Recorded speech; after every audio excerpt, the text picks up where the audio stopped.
61 اعوذ باللہ من الشیطان الرجیم بسم اللہ الرحمن الرحیم ولو يؤاخذ الله الناس بظلمهم ما ترك عليها من دابة ولكن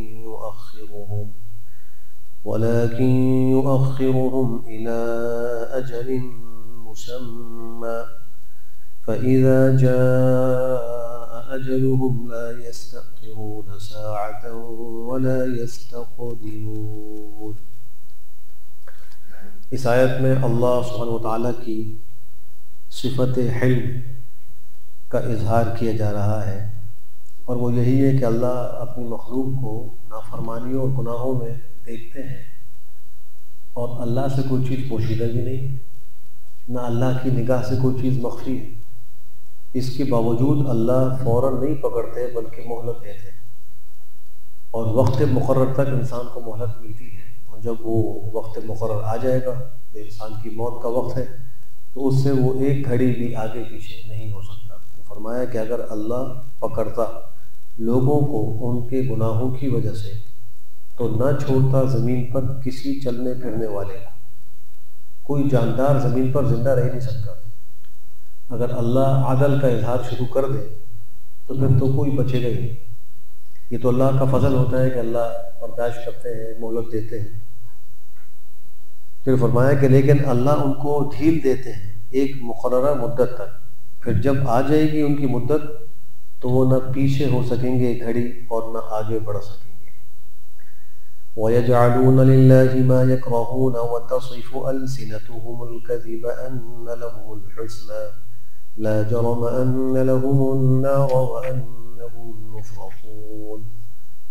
اور یہ مشرکین اور کفار تجویز کرتے ہیں اللہ کے لیے وہ چیزیں جن کو ناپسند کرتے ہیں، خود جس چیز کو پسند نہیں کرتے وہ اللہ کے لیے تجویز کرتے ہیں، اور ان کی زبانیں جھوٹ بیان کرتی ہیں، زبانوں سے جھوٹ بولتے ہیں۔ ان لہم الحسنى کہ بے شک ان کے لیے بڑی بھلائی اور خیر۔ مشرکین کہا کرتے تھے کہ ہم تو اللہ کے مقرب ہیں، اور قیامت میں بھی ہمیں بھلائی ملے گی، دنیا کے اندر بھی اللہ نے ہمیں بہت اولاد دی ہے، مال دیا ہے۔ اللہ فرماتے ہیں کہ ان کی زبانیں جھوٹ بول رہی ہیں۔ لا جرم بلا شبہ، ان لہم النار بے شک ان کے لیے آگ ہے، وانہم مفتون اور بے شک وہ اس میں سب سے پہلے داخل کیے جائیں گے، ان کو سب سے پہلے لایا جائے گا اور جہنم میں داخل کیے جائے گا۔ تاللہ لقد ارسلنا الى امم من قبلك فزين لهم الشيطان اعمالهم فهو وليهم اليوم ولهم عذاب الیم۔ نبی کریم صلی اللہ علیہ وسلم کو مشرکین کے طرز عمل سے بڑا دکھ ہوتا تھا، آپ کو غم ہوتا تھا کہ ان کے سامنے میں دلائل پیش کرتا ہوں، معجزات کا اظہار کرتا ہوں، اور پھر بھی اس کو مانتے نہیں، تسلیم نہیں کرتے اور مجھ پر ایمان لے کر نہیں آتے۔ تو اللہ نے ان کی تسلی کے لیے فرمایا کہ خدا کی قسم تحقیق ہم نے بھیجا ہے آپ سے پہلے امتوں کی طرف، یعنی انبیاء کو ہم نے آپ سے پہلے بھی بھیجا، وہ انبیاء آئے ہیں، سو مزین کر دیا ان کے لیے شیطان نے ان کے اعمال کو، شیاطین نے ان کے لیے ان کے برے اعمال کو، کفر و شرک کو، نفاق کو، پیغمبر کی تکذیب اور اللہ کی آیات کے انکار کو مزین کر دیا، اور وہ اس میں بڑے مست اور خوش پڑے رہے۔ فَهُوَ وَلِيُّهُمُ الْيَوْمَ بس وہی ان کا دوست ہوگا آج کے دن، یعنی قیامت کے دن اب یہی شیطان ان کا دوست ہوگا اور ان کے لیے دردناک عذاب ہے۔ مشرکین و کفار کے لیے جیسے شیطان اعمال کو مزین کرتا ہے، ایسے ہی مسلمانوں کے لیے بھی اعمال کو مزین کرتا ہے، اور اس کے اندر اس کی چالیں بڑی عجیب و غریب ہوتی ہیں۔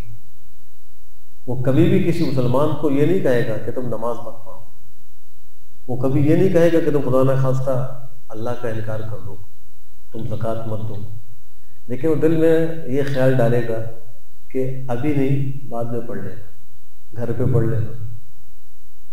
اب بہت سے لوگوں کو وہ یہ خیال ڈالتا ہے جن کی زندگیوں کے اندر نماز قضا ہو گئی اور وہ قضائے عمری یعنی اپنی نمازوں کو دہرا رہے ہوتے ہیں، تو ان کو خیال آتا ہے کہ توبہ سے سارے گناہ معاف ہو جاتے ہیں، تو چھوٹی ہوئی نمازوں کا گناہ کیوں معاف نہیں ہوگا؟ جب جو ہے وہ توبہ سے گناہ کبیرہ بھی معاف ہو جاتے ہیں، تو پھر جو ہم سے نماز قضا ہو گئی، ہم اگر توبہ کر لیں تو ان کو پڑھنے کی کیا ضرورت ہے؟ یاد رکھیے یہ شیطانی وسوسہ ہے۔ چونکہ شریعت نے یہ حکم دیا ہے کہ جو ذمے میں آپ کی چیز قضا ہوگی اس کو ادا کرنا ہوگا، وہ توبہ سے معاف نہیں ہوگا۔ تو توبہ شریعت کے طریقے کے مطابق ہوگی تو وہ قابل قبول ہے، اگر اپنی مرضی اور اپنی خواہش ہے تو وہ قابل قبول نہیں۔ کوئی کسی کا مال دبا کے بیٹھ جائے اور کہے توبہ توبہ، جب تک مال نہیں دے گا تو توبہ نہیں ہوگی۔ تو نمازیں جو قضا ہوئی ہیں ان کا طریقہ یہ ہے کہ ان کو ادا کرنے کا اہتمام کیا جائے، ان کو پڑھا جائے۔ اب لوگ یہ کہتے ہیں کہ بہت ساری ہیں، میرا اندازہ نہیں، تو غالب گمان سے دیکھیں کتنے سالوں کی نمازیں چھوٹی ہوں گی، اور پھر احتیاطاً ہر نماز کے ساتھ ایک نماز قضا کی نیت سے پڑھ لیے کریں، اور اتنی پڑھیں کہ دل گواہی دینے لگے کہ اب تو قضا نمازیں ختم ہو گئی ہیں۔ اور اگر اس دوران ہی اللہ کا بلاوا آ گیا تو چونکہ نماز اللہ کا حق ہے، اللہ کی ذات سے امید ہے کہ اللہ معاف فرما دے، اللہ بخش دیں گے کہ چلو میرے بندے نے کوشش تو شروع کی۔ لیکن شیطان کی اس تزیین کی وجہ سے اپنی قضا نمازوں کو چھوڑ کر نہ بیٹھ، کوشش کرتا رہے۔ فقہاء نے لکھا ہے کہ قضا نمازوں کا پڑھنا نوافل کے پڑھنے سے اولا اور افضل ہے۔ آدمی کو چاہیے کہ پہلے قضا نمازوں کی فکر کرے۔ اگر توبہ سے قضا نمازیں معاف ہو جاتی تو یہ مسئلہ کیوں ذکر کیا جاتا ہے کہ نوافل نہ پڑھیں اور جو قضا ہے وہ کریں؟ نفلی روزے سے بہتر ہے کہ قضا روزے رکھیں۔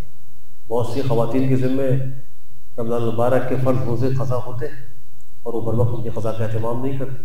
تو یاد رکھیں کہ یہ بھی جو قضا روزے رمضان کے، یہ توبہ استغفار سے معاف نہیں ہوگی، ان کی قضا کرنی ہوگی، گن کے کرنی ہوگی۔ یہ کتنے سالوں سے معمول چلا آ رہا ہے۔ حضرت صدیقہ عائشہ رضی اللہ عنہا کے بارے میں آتا ہے، وہ فرماتی ہے کہ ہم شعبان میں اپنے روزوں کی قضا کر لیے کرتے ہیں، یعنی اگلے رمضان کے آنے سے پہلے پچھلے سال کے روزوں کی قضا سے فارغ ہو جایا کرتے ہیں۔ تو خواتین کو بھی چاہیے کہ وہ فرائض ان کے ذمہ قضا ہو گئے ان کے ادائیگی کا اہتمام کریں۔ ایسے ہی شیاطین جو ہے بہت سے لوگوں کے سامنے حرام کو مزین کر کے پیش کرتے ہیں، اور انسان وہ حرام میں پڑ جاتا ہے۔ عورتوں کو بے پردگی مزین کر کے دکھائے۔ اب عورتوں کے لیے بے پردہ گھومنا یہ بڑا ایک فیشن ہو گیا، ایک آسان عمل ہو گیا، اور وہ اس کو کوئی گناہ بھی نہیں سمجھتی۔ شیاطین ان کو ایسا مزین کیا ان کے سامنے کہ ان کو کوئی فکر نہیں ہوتی۔ کیا نوجوان لڑکیاں ہوں، چاہے وہ پوری عمر کی ہوں اور وہ یا جو ہے وہ کم عمر کی ہوں، اکثر کا حال یہ ہے کہ بے پردہ، اسکول کالج میں جا رہی ہیں بے پردہ جا رہی ہیں، بازاروں میں جا رہی ہیں بے پردہ جا رہی ہیں، اور ان کے لیے بڑا مزین ہو۔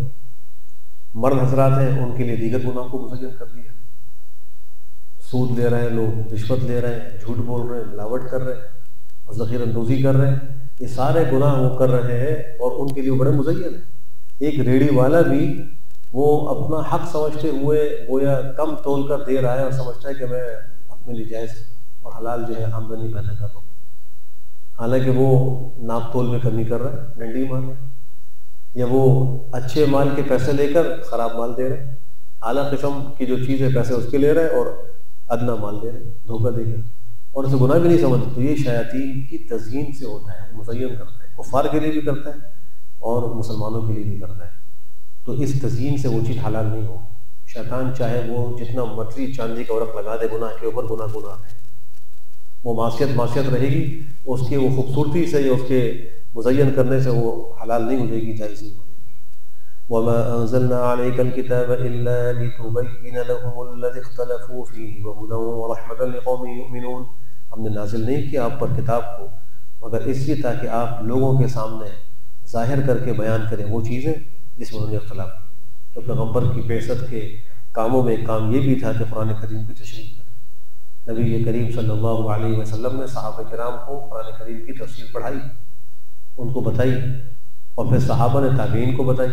اس طرح ہوتے ہوتے ہم تک کی تفسیریں پہنچی ہیں۔ آج کتب تفسیر موجود ہے، ان میں پیغمبر اور صحابہ کے اقوال موجود ہیں، جیسے قرآن کریم کی تفسیر معلوم ہو رہی ہے۔ تو پیغمبر کا کام تھا کہ وہ اپنی احادیث کے ذریعے سے وہ چیزیں جس میں لوگ اختلاف کر رہے ہیں ان کو واضح کر کے بیان کریں، اور ہدایت ہے اور رحمت ہے ان لوگوں کے لیے جو ایمان لاتے ہیں۔ وَاللَّهُ أَنزَلَ مِنَ السَّمَاءِ مَاءً فَأَحْيَا بِهِ الْأَرْضَ بَعْدَ مَوْتِهَا إِنَّ فِي ذَلِكَ لَآيَةً لِقَوْمٍ يَسْمَعُونَ۔ اور اللہ نازل کیا اس نے آسمان سے پانی کو، پھر زندہ کیا اس کے ذریعے سے زمین کو اس کے خشک ہونے کے بعد۔ زمین کا مردہ ہونا اور زمین کا خشک اور بنجر ہونا، تو اللہ آسمان سے پانی کو اتارتے ہیں، بنجر زمین آباد ہوتی، زندہ ہو جاتی ہے۔ اس کے ذریعے اللہ نے استدلال کیا کہ انسانوں کو اللہ آخرت میں دوبارہ زندہ کرے گا۔ جو ذات بنجر زمین کو پانی سے زندہ کرنے پر قادر ہے